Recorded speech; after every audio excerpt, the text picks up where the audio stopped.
tell you that Rumela actually went through thousands of keywords to select the top 14 best wedding trends for you all.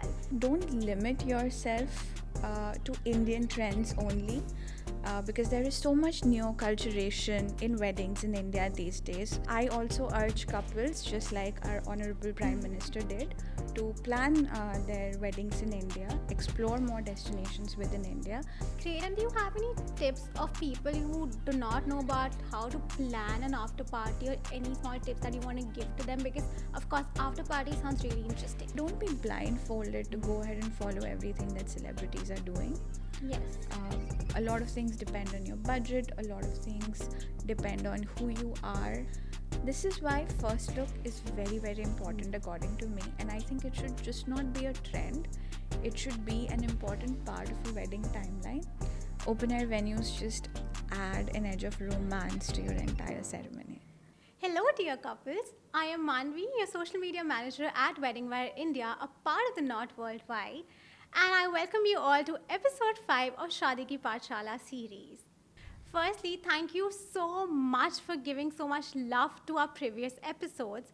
In our previous episodes, we helped you plan your wedding from point A to selecting your wedding date, to managing your budget, to selecting the right destination and the venue, and picking the right photographer that matches your vision and your budget. And in today's episode, we'll be talking about all things wedding trends. And I'm excited to introduce our lead editor, Rumela Sen, who will be sharing all her expert insights with us today. Hi, Rumela, how are you?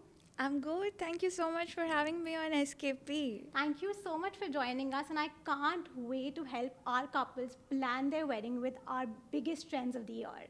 Absolutely. And guys, I want to tell you that Rumela actually went through thousands of keywords to select the top 14 best wedding trends for you all. So Rumela, my first question to you is going to be, and I'm sure this is a very common question, but what it takes to be a trendsetter? Nice question, and very unique question, because people are always following trends. Yes. So this is something that helps them stand out.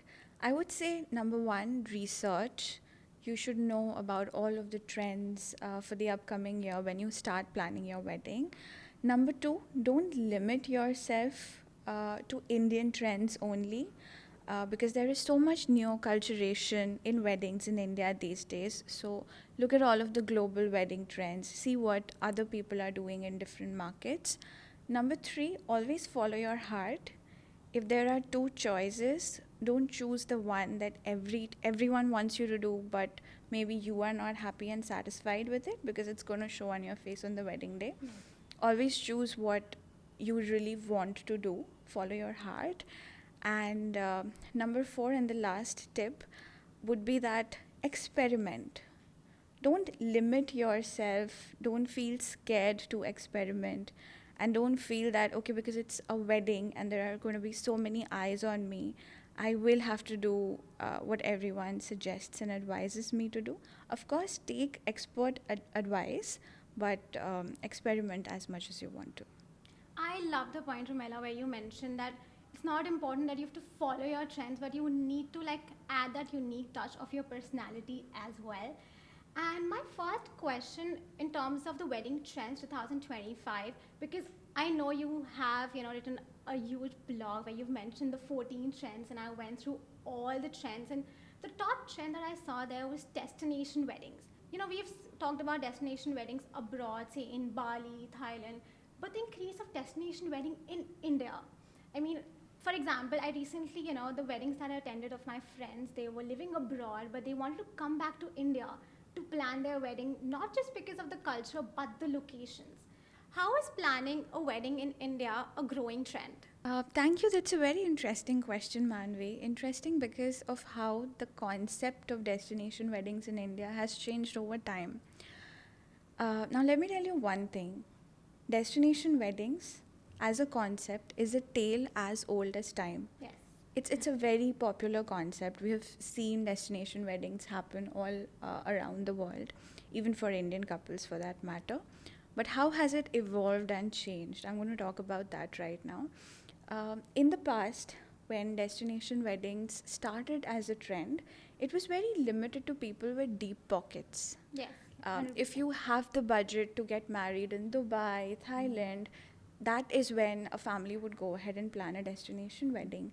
Then came the concept of beach weddings in India. That is where Goa came into the picture, right? But what is really, really interesting now, you mentioned in your question that a lot of your friends who live abroad have started coming to India to get married here. That is also a trend that has been growing over time. It has not happened all of a sudden. Because for families jinke bacche abroad chale gaye, like, immigrated or studied or worked in different parts of the world like Canada, Australia, Germany, Dubai, etc., they would always come back to India to plan their weddings because family to yahi hai and you want to celebrate your wedding with your special ones, right? 100%. So this was also, I wouldn't call this a trend because this is also something people have been doing for years. But when COVID happened, and after COVID, when weddings restarted, when the entire industry was awakened again and people started planning weddings, there was a huge gap between demand and supply. Yeah. Because there were so many pending weddings that had to happen, so the demand was very high. Limited saya dates, therefore limited availability of vendors, venues, etc. So the supply was lesser in comparison to the demand. That is where the price of weddings within India started increasing, right? Now, over the years, you have seen after COVID that year on year, the price is constantly growing. The cost of getting married in India is constantly growing, that too in metropolitan cities. If you can get married in a beautiful location in India within the same budget that it will take to get married in a metropolitan city, why won't you? Yes. Couples today are very smart, right? Yeah. And the best part is that India has so many picturesque, beautiful places to offer. ऐसा नहीं है कि अभी unveil हुआ है. We have always known that India has had beautiful locations, but initially everyone was very limited to the budgeting. A destination wedding was a very expensive concept. But now, if the average cost of a wedding is somewhere between 25 to 30 lakhs, and you can plan a wedding within the same cost, let's say in Mussoorie, Shimla, Kasauli, Manali, Kasol, any part of Himachal Pradesh or Uttarakhand for that matter, or anywhere in Rajasthan, you have Jodhpur, Jaipur, Udaipur. I think these are very common places that people know of. But apart from that, you also have Ranthambore. You can plan a wedding in Jim Corbett. There are so many options. You have options all over India. So if you can get married in one of these beautiful places with a beautiful backdrop and it's closer to nature, then why not? I think India has a variety to offer, not only in terms of the beauty of the locations, but also Atithi Devo Bhava. Yes. Right? In every part of India, guests get the best experience. Yes. So I also urge couples, just like our Honorable Prime Minister did, to plan their weddings in India, explore more destinations within India. I think it's going to be a beautiful journey. Great. And do you feel that destination weddings, like we've seen earlier, were only for intimate weddings? Like when people were planning, they were only calling, say, around 50 guests or 100 guests. But now Indian weddings. Like your parents have like a huge guest list. You have your friends, family. So are destination weddings seeing an increase in the number of guests as well? See, it depends on your budget at the end of the day, because if you are taking people far away, you have to give them accommodation. Yes. And because we have so many events in Indian weddings, they are planned through multiple days. So accommodation is very important. The number of people for the menus, the wedding menu, food planning, etc. increases. So it depends a lot on that. Since 2020-22, one trend that has been really big in the Indian wedding industry is experiential weddings. So, of course, we've always had multiple events in Indian weddings, but now it's not just about doing the ritual and getting over with it or following the rituals to the T. It's also about planning the entire event in a flow in such a way that all of your guests who are coming together from different stages of your life, maybe your school friends, your college friends, all of your relatives meeting after so many years, so many of your relatives coming from different parts of the world just to attend your wedding. It's like a family event that happens once in a blue moon, right? So couples and their families really prioritize experience. So destination weddings play a very important role there also.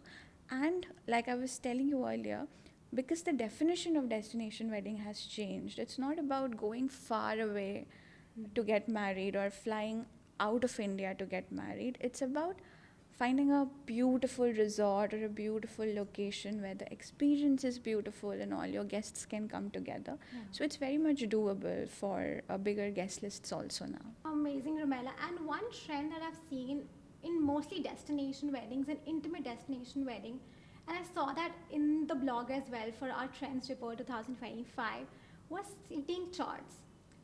I just want to know, will that really work for our Indian audience? Like, you know, our Taujis and Fufajis, if you tell them कि आपको यहाँ बैठना है और आपको यहाँ बैठना है, I am sure they'll be very offended. I can talk about my family. I just want to ask, is this global trend do you feel is going to take over Indian weddings, or it can really offend people? This was, I would say, a paradox, because I wanted to understand how seating charts could be implemented in Indian weddings. So I spoke to experts also to understand this better. And the more I read through it, the more I realized that seating charts can really help you resolve conflicts. I'll tell you how. It's interesting. It was a realization in my head also when I was reading about it. Let's imagine that there's a Sangeet party that is happening, and there are around 150, 200 guests. And it's a first come, first basis पे seating. Whoever walks in first takes the seat. Now let's say you have some very close family members or friends or cousins who have walked in late to the party. As a bride or as a groom, you would want to see your special people sitting in the Yes. front. You want to be able to see them all the time. And I think I especially want to say that when people are performing on the stage, it's not every day that you get up on the stage and do a dance Yes. performance or you sing a special Yeah. song. So you need a lot of confidence, Yes. right? And to be able to see your close people there cheering for you makes a lot of difference. When you have a seating chart, you know that no matter what time these people are walking in, they are going to sit where you want them to sit. Yes. Also, a lot of times, maybe your friends didn't realize and they took the seats in the front, and your family walked in and got a little offended. Maybe not your closest family, but Chacha ji or Yes. Mama ji or anybody else walked in and got a little offended कि हमारे लिए तो seat ही नहीं है सामने, हमें तो पीछे बैठना पड़ रहा है, फ्रेंड्स ने ले लिए हैं वो seats. Yeah. So you can actually resolve those conflicts with seating charts. Yes. I don't think it's possible when you have a very long guest list, because it's too much work for your wedding planner and Yeah. or for the couple if you don't have a wedding planner. I love the point here because, Romella, what happens that mostly when I see Indian weddings, people sit when they're having dinner. And that's the time we're struggling to find a seat. कि हमें बस खाना खाने के लिए seat मिल जाए. And when the performances or say the engagement rings are happening, the photos come like the front row is filled with people having their food and they're watching the bride and groom doing the performances or exchanging rings. And I think seating charts will play a big role there. Correct. I actually have two tips here. One for the couple. In your dining space, you should have separate seats. Okay. Don't get your food inside the venue or inside that area where your event is happening. So for example, अगर आपका मंडप lounge area में है, your dining area should be outside. Oh. So if you have a stage inside your banquet where all the performances are happening, your dining area should be outside. Venues में ये options होते हैं. So talk to the venue beforehand. Don't, put everything in one place, because it's very chaotic. Yes. Your ceremonies are going on, your performances are going on. You don't want people to be eating there, and it's very chaotic. And in a lot of weddings nowadays, I have seen this distinction. I think people are very smart, especially the planners and the decorators suggest this themselves. And my second tip is for the guests. As guests, as family members, as friends to the bride and the groom, please understand that you shouldn't be crowding areas around them. This happens a lot. सबको photos लेनी है, सबको शगुन देना है, हल्दी सबको पहले लगानी है. And when a coordinator or a planner is missing, it's very difficult to actually organize this. Yes. और आप बहुत ज़्यादा surround कर लेते हो couple को, because everyone wants to do it first and people get offended sometimes कि यार मुझे नहीं करने दिया, I am the elder one in the family. Each and every guest is important and सबको मौका मिलेगा. You know, so it's not a competition, it's not a race. Be patient. Prioritize the groom and the bride. Make sure that they are feeling comfortable. आपको Yes. दिख जाएगा उनके face में if they are not comfortable. Yes. And respect the photographer's job. कई बार ऐसा होता है, the guests will come to you complaining, मुझे वहाँ खड़ा नहीं होने दिया, they did not let me stand there, your photographer said move because we are taking a shot. They are being paid for that. Yes. So understand that and give them that space. Amazing. And I think as guest, you know, because the couple will actually give some sort of instructions to the photographer as well, and of course, as you mentioned, they're doing their job. Rumela, coming to the wedding festivities, there's another one growing trend that I'm seeing that I actually saw at my friend's wedding was after party. Like after the engagement was done, we all gathered in the banquet hall. All the closest friends and the coolest family members were only invited. Right. And they had like a special McDonald's catering there. So, do you think after parties is something that's going to become a trend, or is it just a Gen Z flex? As a millennial, I must tell you, Manvi, abhi to party shuru hui hai at weddings. I think the generation of wedding parties has just begun and we have a long way to go. Abhi, like you mentioned, after parties are smaller in nature. There is a very specific guest list for it, and only the cooler relatives, the cousins and friends are allowed. That might change by the time Gen Zs start getting married. Parties might become the main anthem of the entire wedding. Yes. And we have seen that happening in a lot of destination weddings, to be honest. And people are going crazy when it comes to after parties. I have seen people breaking plates at parties, Yes. honoring the Greek tradition at weddings. It's very interesting. And I think it's also very easy to acquire the enjoyment, the fun, the entertainment that couples today are looking for, because they want this celebration to be larger than life. Yeah. And they want their friends and their cousins to feel very, very happy, to be able to enjoy and celebrate the wedding. It's not just about the couple doing the rituals and completing the ceremony, because that is more like you're doing something for the society. Weddings are beautiful, of course, and couples go through the entire journey together, so it's beautiful. But at the same time, it's a celebration. So there has to be fun, there has to be energy, the vibe needs to be high. and that is what people are doing with after parties right now. So good Yes. observation. And this trend is not just here to stay, it's going to get bigger and better with time. Great. And do you have any tips of people who do not know about how to plan an after party, or any small tips that you want to give to them? Because, of course, after party sounds really interesting. Yes, very, very important. I think you should know how to add it to your schedule, especially because you're going to have an exclusive guest list, and if you're not going to invite everyone to the after party. My suggestion is always to do the after party after your wedding event.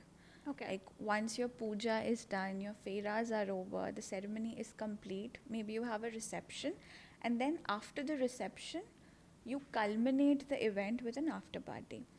That said, in a lot of families, people are not comfortable to plan an after party after the wedding is done, because the bride feels that she's obligated now, and the wedding is done and they are very tired after the 2-3 day event, and now they have to move on and go to the in-laws, Yes, family, etc. So they feel that pressure and they want to go ahead and plan the after party beforehand.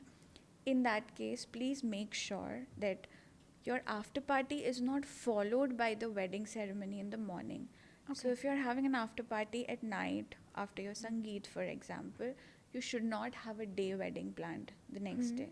Yes. You should follow it up maybe with a haldi ceremony, which is like a smaller ceremony, or just do like a sit down lunch. Have enough time during the day for yourself to rest it out, because if you are going to be dancing till 3 o'clock or 4 o'clock at night, you don't want your guests to be waiting the next morning, and you're going to be bloated, to be very honest. Yes, yeah, 100%, Um, yes. And people can see that you're tired in your eyes. Of course, makeup artists do a brilliant job, but it's not just about how you look, it's also about how you feel. Yes. And you want to be very attentive when your wedding is happening. You want to listen to what the priest has to say. सात वचन ऐसे ही मत ले लेना, like our parents say, Yeah. right? So it's very important to be attentive, which is why I suggest that plan it in such a way that there is enough time in between your after party and the wedding rituals. I loved how you mentioned there needs to be a timeline, because I have seen a lot of makeup artist reels where the bride is actually sleeping and on the bed and she's doing the makeup, and you can actually see that on the face. Of course, bloating and tired eyes can make or break your look. And talking about looks in terms of makeup trends now, I just feel that makeup is very personal, and your wedding attire or say the entire look is very, very, very personal, and there are no trends that people usually follow. But are there any trends that you have spotted and you would want to share with our brides? I very much agree with you that when it comes to bridal makeup, there are no trends. I think it depends on the theme of each event that you have chosen. It depends on the outfits that you have picked for the event. And it's very, very important to coordinate with your bridal makeup artist beforehand. Communicate that this is my attire. These are the colors that we are opting for. This is what the mood board is going to look like. This is what the decor is going to look like. This is what my groom is wearing, in case you are color coordinating.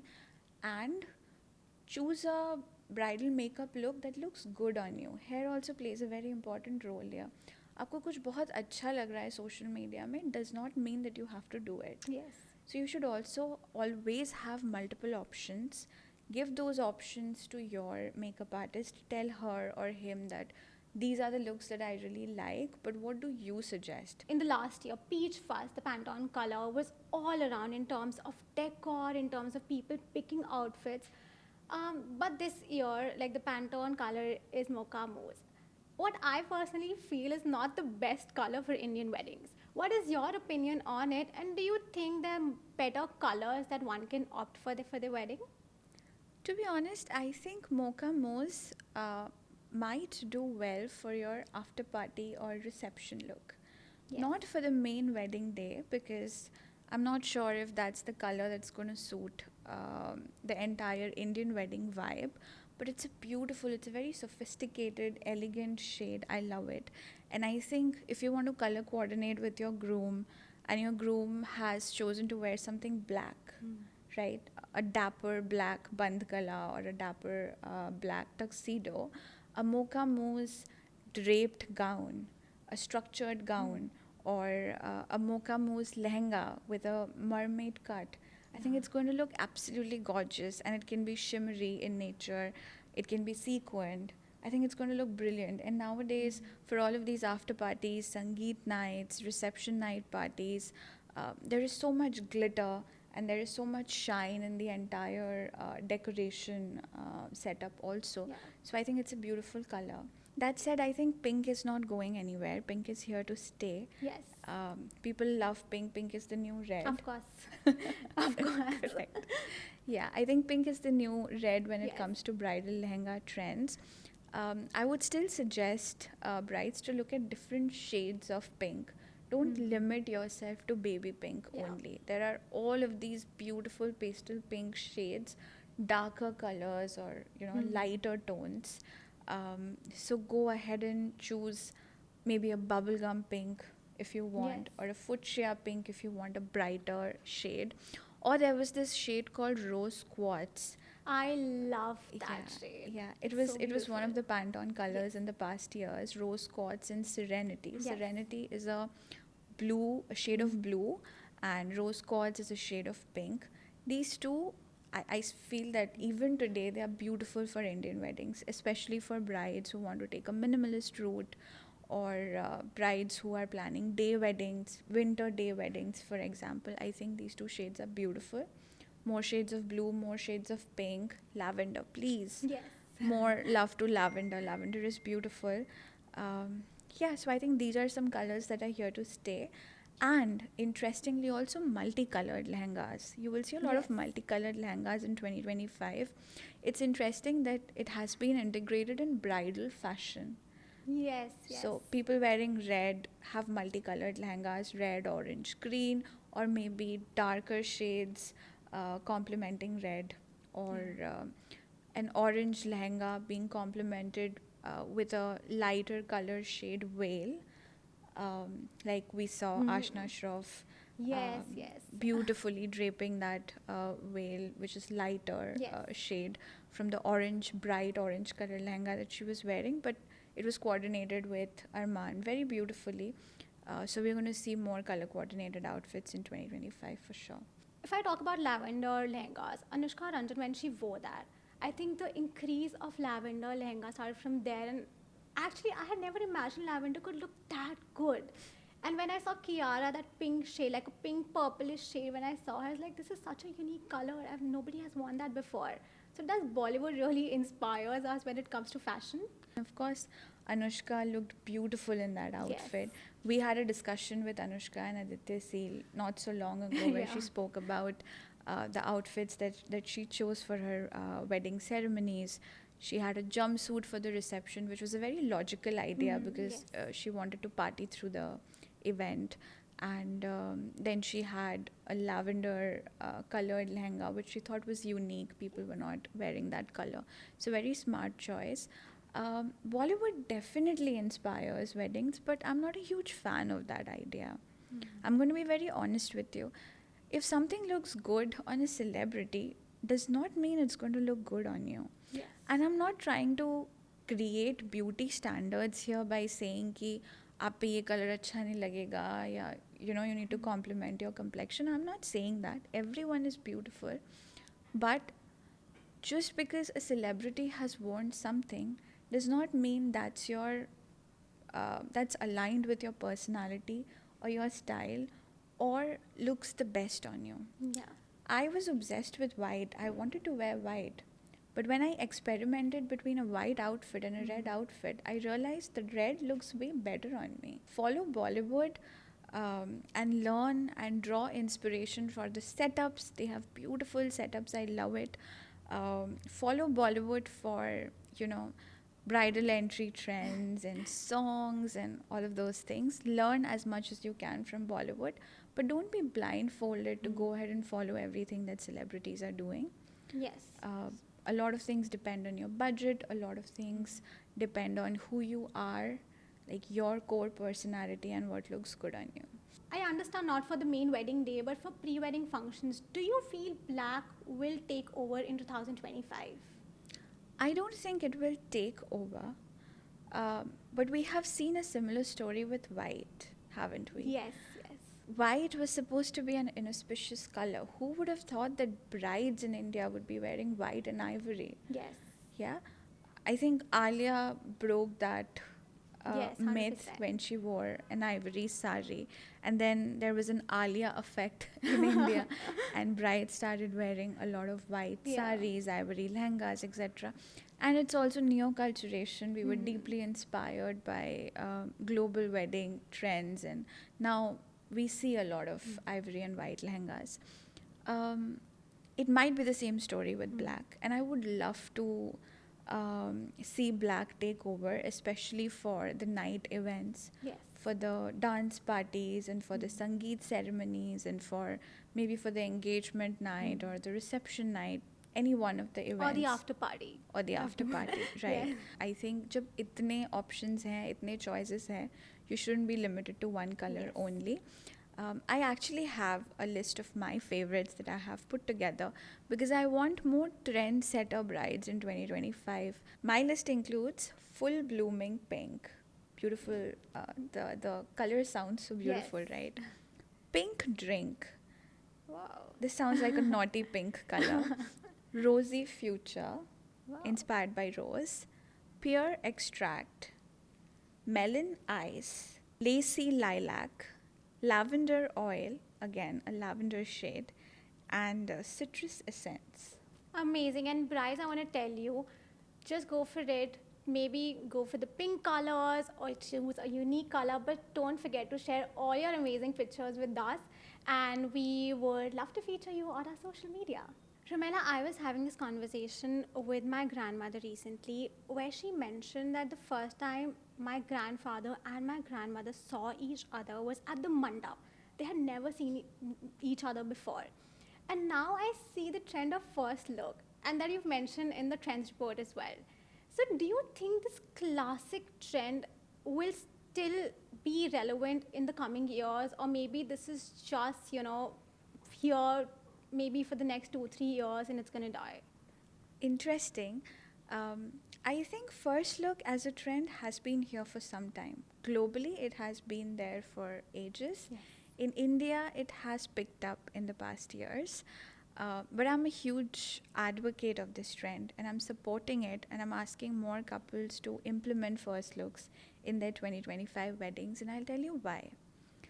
There's something magical about that walk down the aisle where the groom looks at you for the first time and he gets emotional. It's magical, true. But when we are talking about Indian weddings, we also have to be logical. Yeah. And I'll tell you where the gap is. A difference between English weddings and Indian weddings. In the Western culture, the bride walks down the aisle. The ceremony is very short. Yes. So you exchange vows, rings, and the wedding is done. And you have enough time after that to take the photographs that you want, dreamy photographs, and your look is not compromised. Yes. But in Indian weddings, once you walk down the aisle, there's the Varmala exchange. Usme look compromise hota hai if there's a flower Yes. shower or during the Varmala Plus exchange. the tika that they put sometimes, then you cannot actually rub it because it's not allowed. I think it's the part of the culture and Yes. the ritual. Yes, exactly. And then if there is a Mahurat that you're following, then everything just happens very quickly. Yes. Because then the wedding has to happen, the fairas have to happen, and it's a long ritual. By the time your entire ritual is complete and it's time to take photographs, you're tired, right? Yes, and you yes. don't have the same fresh look that you had in the beginning of the Yes. ceremony. This is why first look is very, very important according to me, and I think it should just not be a trend. It should be an important part of a wedding timeline. First look is really going to give you the chance to take those beautiful, dreamy portrait photos before the ceremony begins. So, as a couple, if you've had your heartstrings tied to some of these beautiful shoots that celebrities do, influencers do, you want those beautiful couple shots before the wedding ceremonies begin, first look is a must. Yes. And again, don't just look at it as a trend. Look at it as an important part of your wedding day timeline and make sure there's enough time for it. Amazing, Ramela. I just feel the first look is like we've made it. We've almost there. We're Lovely. almost, married. Yeah. So, and plus, does the location or the vibe plays a role in the first look? Do you feel that indoor or outdoor will make or break the photography that you would have? Thank you for asking that. It actually brings me to one of my favorite trends for 2025. Firstly, answering your question, I think outdoor wedding venues are beautiful for first look setups. Yeah. Not that the venue matters as much as the moment, but then to do it in an open garden or an open lawn with a lot of greenery all around you, I think just adds that romantic vibe to the whole video shoot. Then coming to the trend point, one thing we have spoken about destination weddings in India in the beginning of this episode. Another trend that I think is going to be big for wedding venues in 2025 is open air venues. Yes.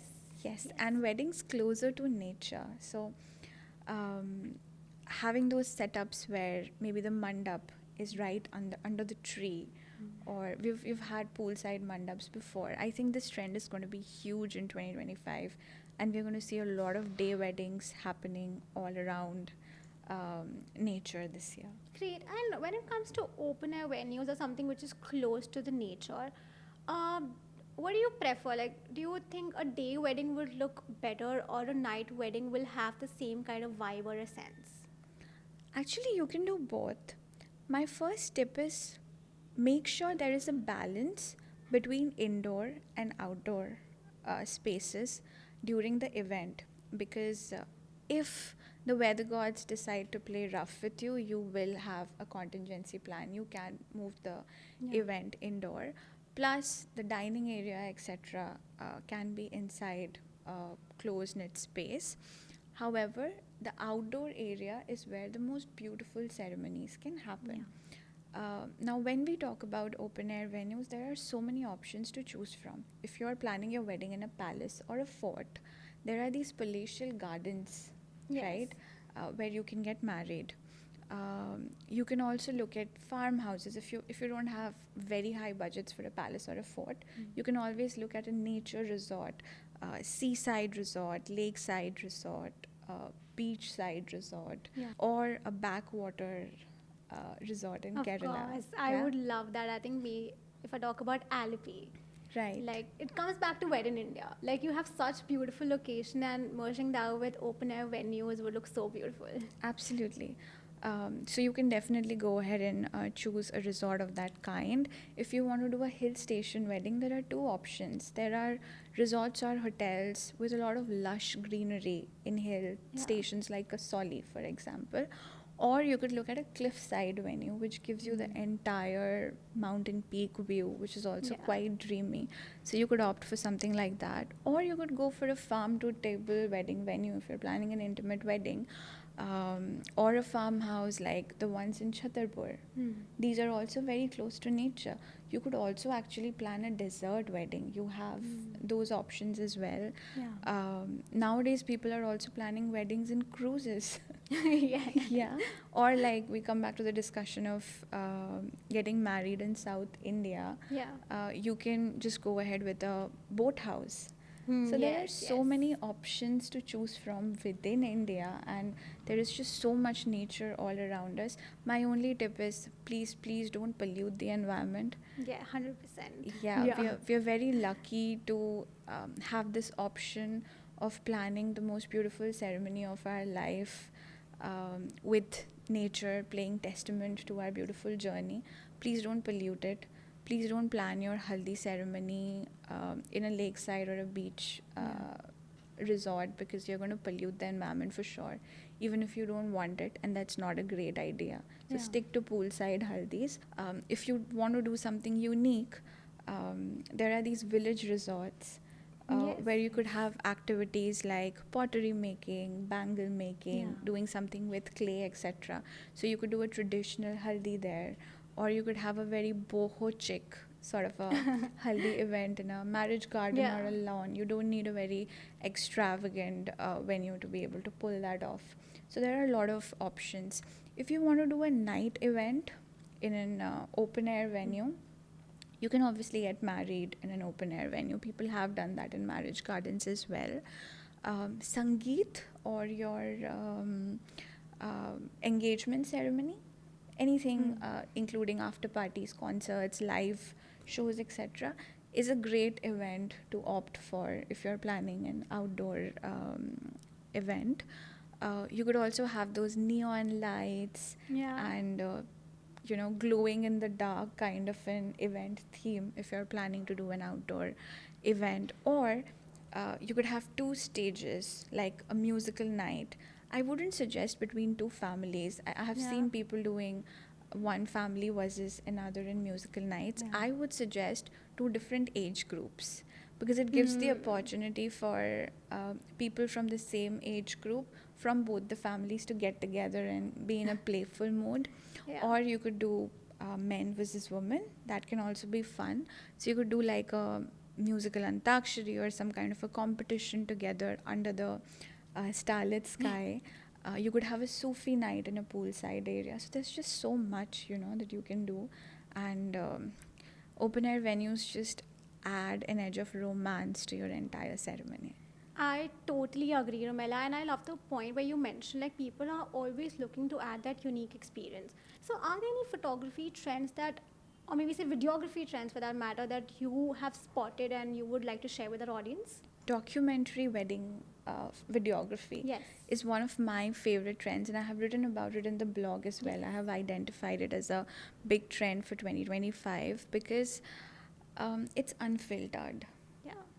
I love the fact that it's like two people are just going ahead and enjoying the entire ceremony. They are going ahead with the biggest ceremony of their life in a very natural space, casual and calm. Everything is happening the way it's supposed to happen. The moments are not staged for the camera. You're not looking at the camera and specifically doing something new Yes. just to make a point. And that is when the videographer is actually capturing the essence of the entire wedding. Yeah. So anything you say, anything you do, expressions, bloopers, maybe you're dancing on the stage and one of your friend is crying. It's a Yes, beautiful yes. moment that gets captured in a documentary wedding film only. People Yeah. are not just focused on the stage. Or maybe you're giving an unfiltered speech. Yeah. You've not planned it and it suddenly happened and your heart is full and you're giving a speech out of love.